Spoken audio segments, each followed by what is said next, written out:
All right, fall, winter, soup, stew. I mean, those are just things that I associate together. I love them. And the other morning I woke up and I was scrolling through some of my favorite Instagram threads when it comes to food. And Sutherland Bell, who I love her page, it's absolutely stunning. I don't even know if you call it pages, but anyway, she had a roasted tomato soup. And I made it and it was so delicious that it's gone now. And in fact, I store it in mason jars so I can just warm it up and drink it while I'm going through about my day. And my husband came home last night and he said, "Oh, I'm gonna make myself a grilled cheese sandwich and drink one of your jars of tomato soup." And I went, "Oh no, sorry. I already had them all." The last thing I ever thought he would ask for is tomato soup because he's not a soup kind of guy. But that soup is so good and he did taste it and so he wanted it. So I thought, I miss it. I drank it all. I want some more. So I went to Trader Joe's to get stuff to remake the soup, but the only organic tomatoes they had were quite sickly looking. But they had beautiful grape tomatoes, and this recipe calls for 4 pounds of tomatoes. So I decided, I'm gonna go with the organic grape tomatoes because recipes are just suggestions, and 4 pounds of tomatoes is 4 pounds of tomatoes, in my opinion.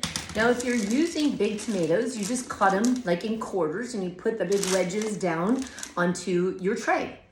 Then we're gonna take 2 onions, we're gonna cut them in half, and then we're gonna quarter those half, so we'll have 8 chunks of onions. And the recipe calls for 2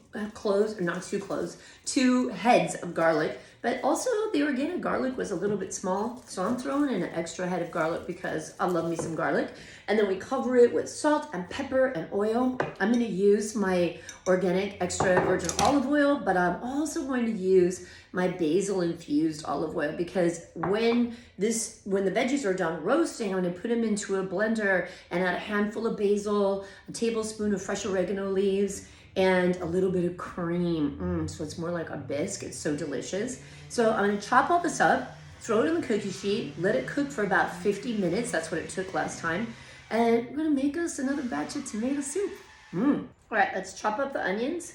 So I peeled them, gonna put them in quarters, gonna kind of spread them out here throughout the tomatoes. And then we're gonna get them all mixed in there together so they roast and impart all their deliciousness and flavor. And if the wedges fall apart, don't worry about it. You know, when it comes to baking, you have to be meticulous. When you're baking, you have to follow measurements because baking is a science, food is a science. But when it comes to cooking, there's a lot more leeway. A lot of people are intimidated by cooking and following the recipe. And I think the more you cook, the more you realize that you can take a lot of artistic freedom with cooking. So also in the garlic that I bought, I told you I was using 3 cloves, but then I was putting them in, I thought, you know what? The little bag came with 4 heads. I keep saying cloves, heads. So I'm putting in all 4 heads. So that's it. We put in all of this goodness. We've got the onions, we've got some garlic, we've got a boatload of tomatoes. Throw it all in there. I'm gonna cover it with a lot of salt because we want to impart a lot of flavor on here, right? And we don't have to be afraid of salt. We've talked about this before, right? So unless you have an issue with it, which most people don't, okay? And now we're gonna put a bunch of pepper on it too and give it some good peppery flavor, a little bit of bite. You guys, the soup is so good. And I can't wait to taste it with grape tomatoes because, and oh yeah, measurements, I don't know. I just do liberally the way I like it. But this soup is so good, and I think these grape tomatoes will give it a nice sweetness. So I'm gonna drizzle the whole thing with olive oil. Oh my goodness. And especially make sure and get those heads of garlic with a bunch of olive in them because they're gonna roast them. And then at the end, we're gonna go ahead and squeeze out that roasted garlic into the soup. It's so delicious. And I'm just gonna add a little bit of the basil olive oil because I love the basil infused olive oil. I use a basil infused and a garlic infused from 123 Farms, which is out here in California, and they're both delicious. So that's it. We're gonna take this, looks so beautiful.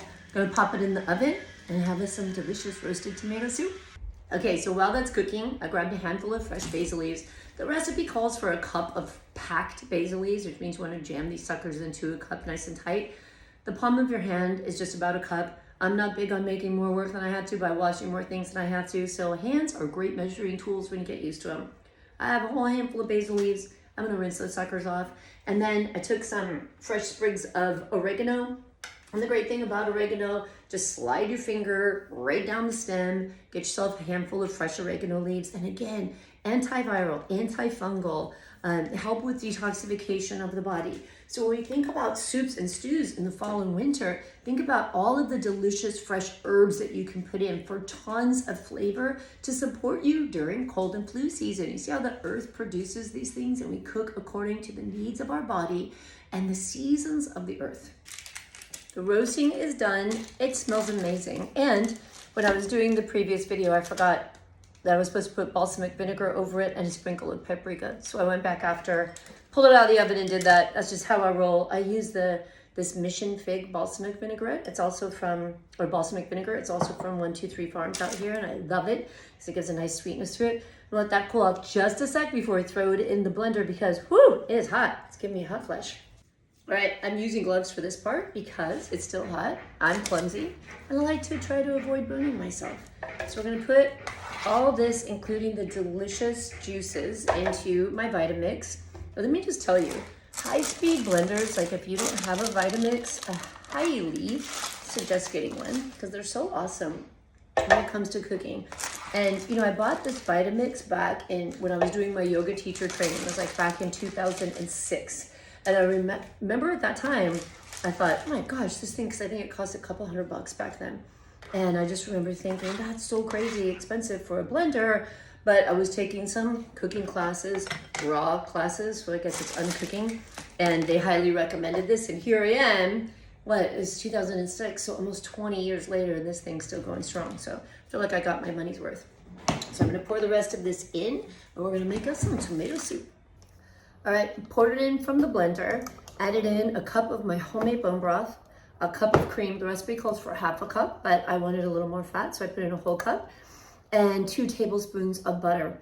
Stir it all together, taste it, salt it. I felt like it needed a little more salt, so I added some more salt into it. I like to scoop my soup out with the measuring cup and put it into mason jars because it makes it easy to store and it makes it easy to grab and go. So you can microwave it if you're into that. You can take it and throw it into a pot and reheat it. And these mason jars are 2 cups.